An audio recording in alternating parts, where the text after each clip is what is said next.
What's going on? Welcome back to my YouTube channel. Gen X Army Vet here with a video coming from YouTube today. And this video is the Hodge twins on their podcast. They had a dialogue with Andrew Tate, controversial figure, depending on what he's talking about. I think he's hilarious. I don't take everything as he says to heart. You know, it's like some things he's spot on about, some things I'm like, hit or miss. Same thing as Myron Gaines from Fresh and Fit.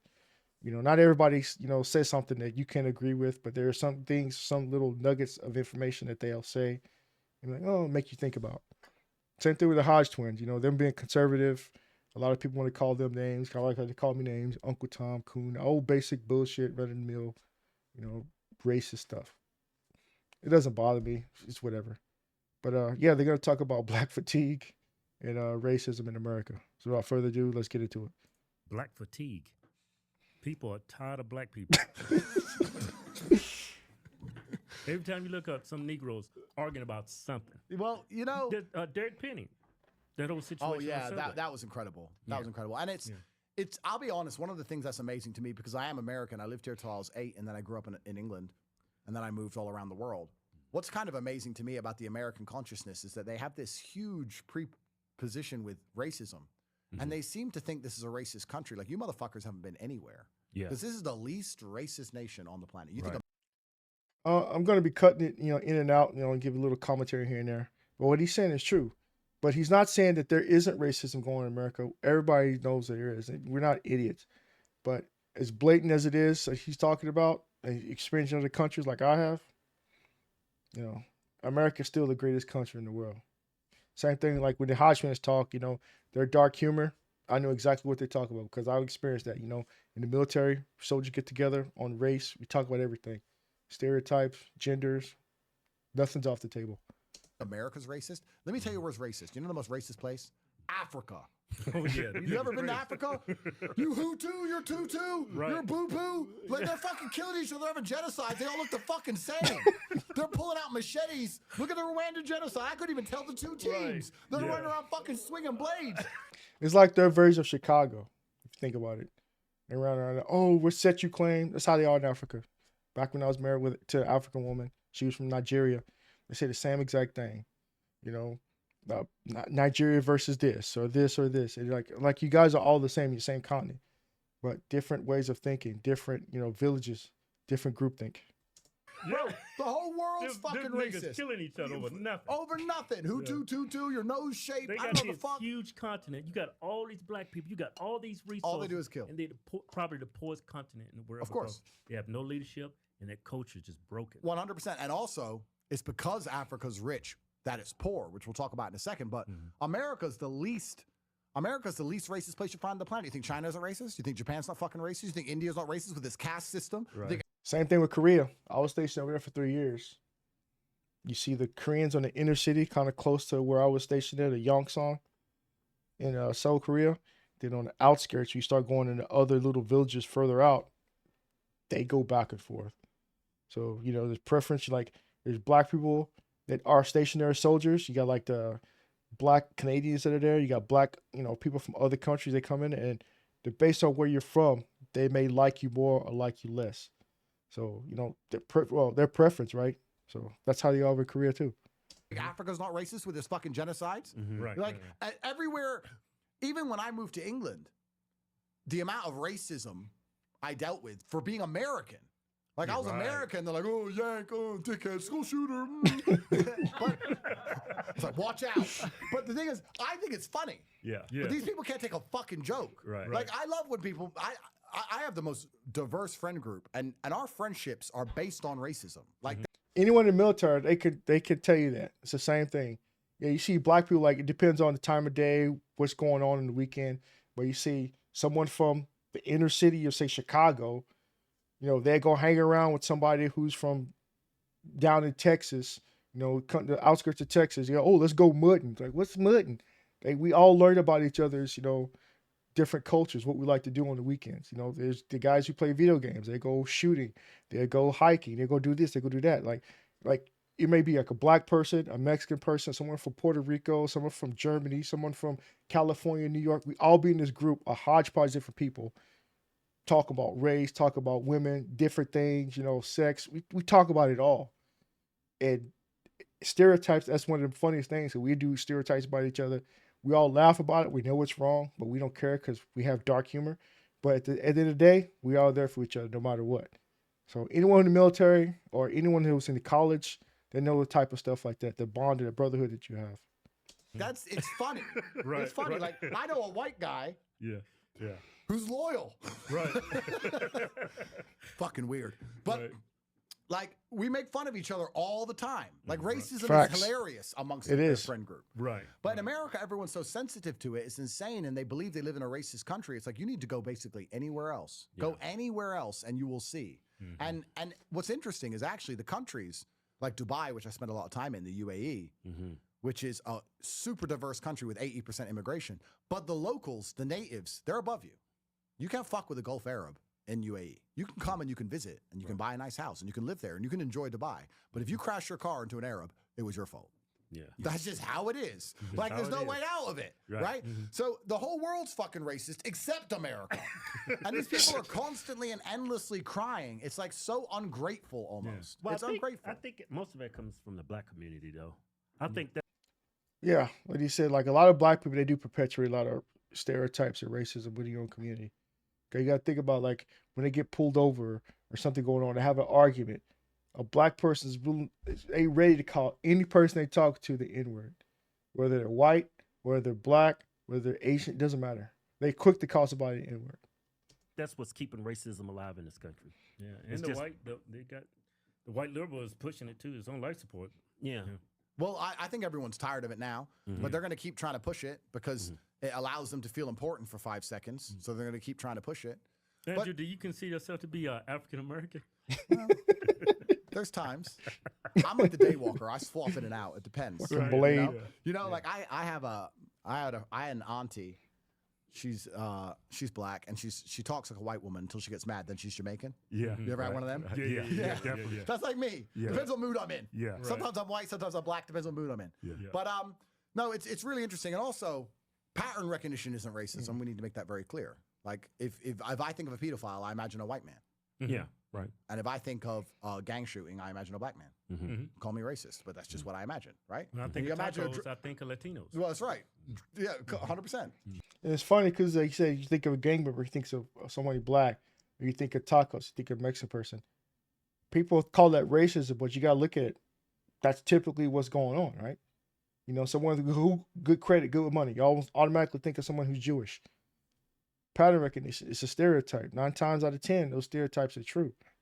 But we like to call it racism here in America because everything is racist. That's how we are. That's how we are people.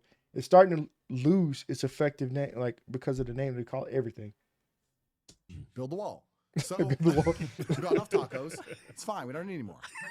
So If I like walk into a restaurant, a Latino restaurant, and I see a bunch of Asians making tacos, I'm walking right out. 100%. So racial stereotypes also exist for a reason, but now we're going to try and tell us that we have to ignore basic pattern recognition or it's racism. And this is the point that's difficult because I'll be completely honest with you. If I was Snow White and I was a police officer and I was in inner Chicago and it's 4 a.m. and I've stopped a Toyota Camry and there's 4 black guys in it. And my partner got killed 2 years ago because of a Toyota Camry with 4 black guys in it. And they're not complying. I'll be trigger happy. It's like that incident that happened in Charlotte, North Carolina, with Irina, the girl who got stabbed, the Ukrainian girl that got stabbed on the bus or the train. You know, if she was racist, she wouldn't have sat, right in front of that black dude. You know, if she used pattern recognition, probably wouldn't happen. Like I said, it's an unfortunate accident that happened, an incident that happened, but it wasn't an accident. I said incident. I misspoke. But it was unfortunate that it happened.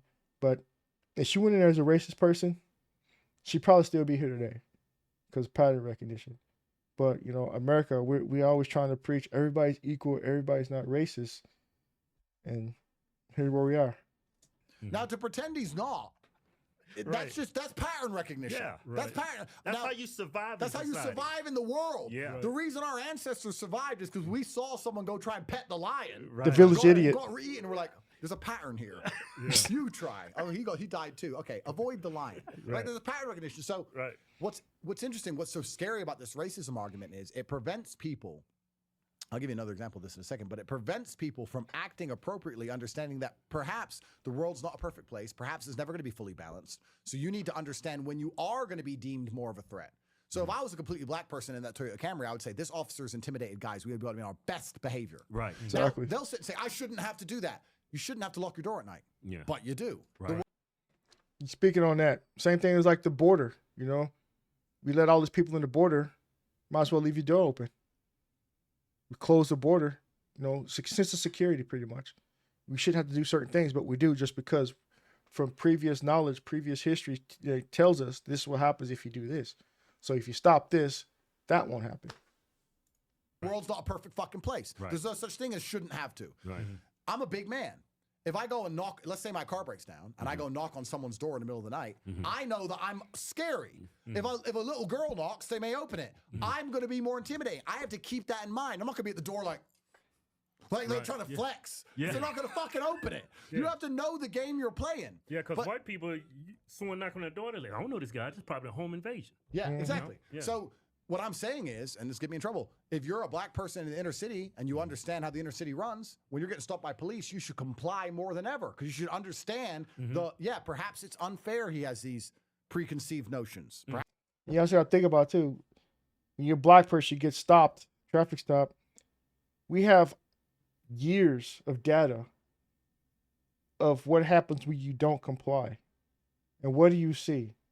People still non-complying. People still trying to run. People still trying to fight.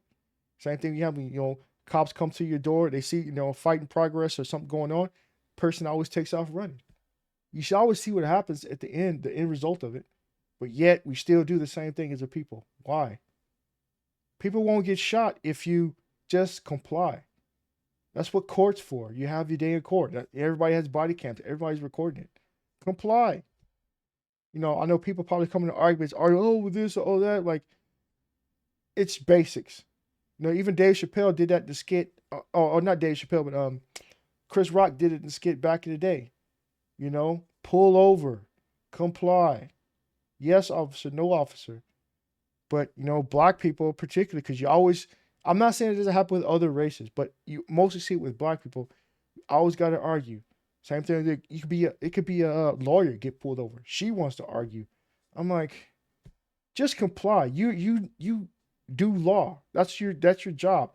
And yet here you are trying to argue with a cop. Just comply. You have your day in court. You can get them fired. All this other stuff if you just follow the law.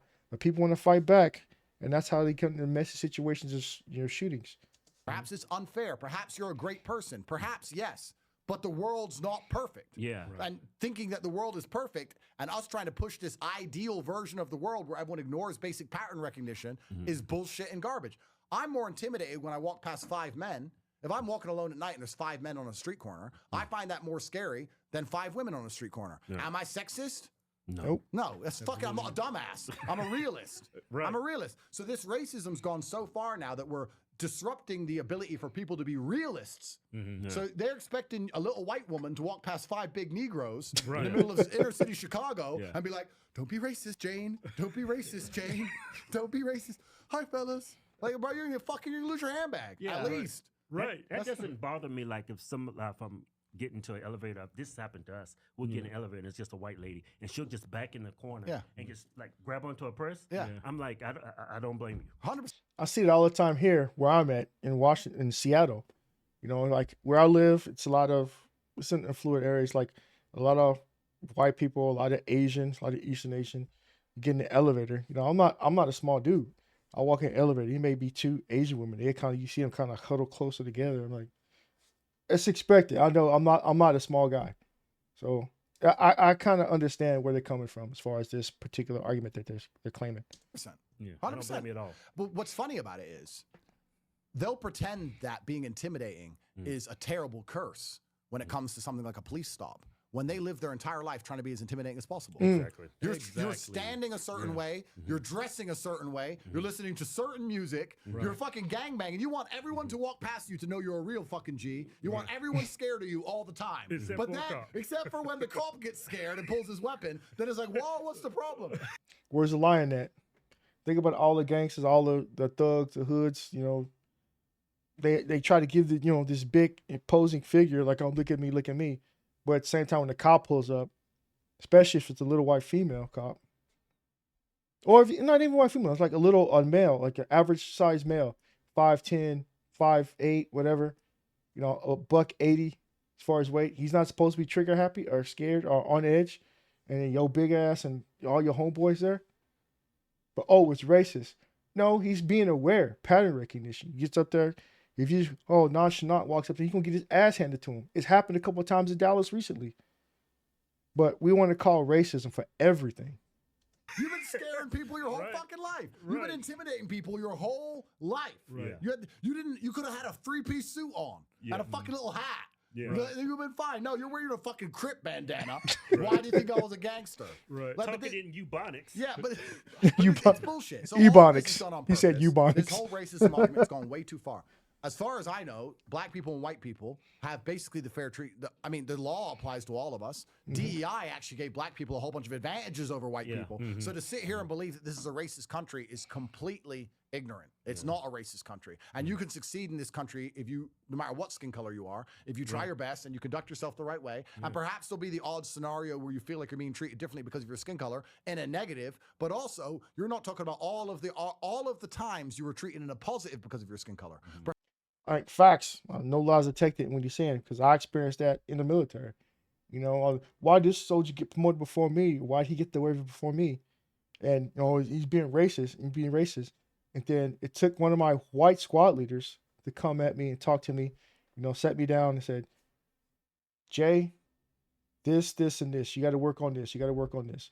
And they give you counseling before, the waiver comes out. Like, you fail to meet the qualifications for this waiver because height and weight, because PT, because your weapons qualification, because certain things, or your attitude, this, you didn't, take a step forward, step up, take charge when, opposite of leadership is there, certain things like that. And so it takes a person reflecting on themselves like, okay, maybe I should, do this to do better. A lot of people want to, like I say, everything is racist these days. Perhaps because you're a big black man, you have problems in police stops, but you ain't got problems walking alone at night like a little white person does. So there's a bunch of times people were sitting there waiting to rob someone and goes, not him. Right. So you had the pros and the cons. Right. So you get the pros and the cons of these things. That's life. That's life. So you gotta take advantage of the pros. Exactly. And I'm gonna leave it right there because this video is gonna get long. I'm gonna do a part 2 and a part 3 later on. But their original video is 30 minutes long. But yeah, like you said, though, it's like racism is always gonna be there. It's just that it's not gonna always be racism, though. It could be bias. It could be preference.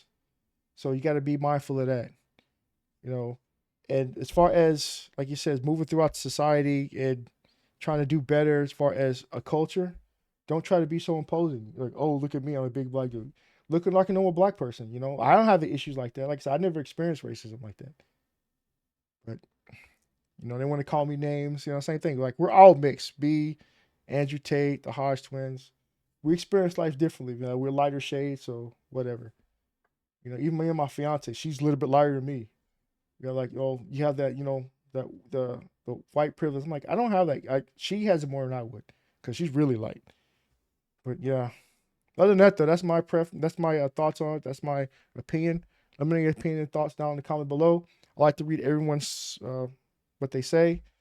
Like, share, subscribe, hit the notification bell. And catch you next video. Peace.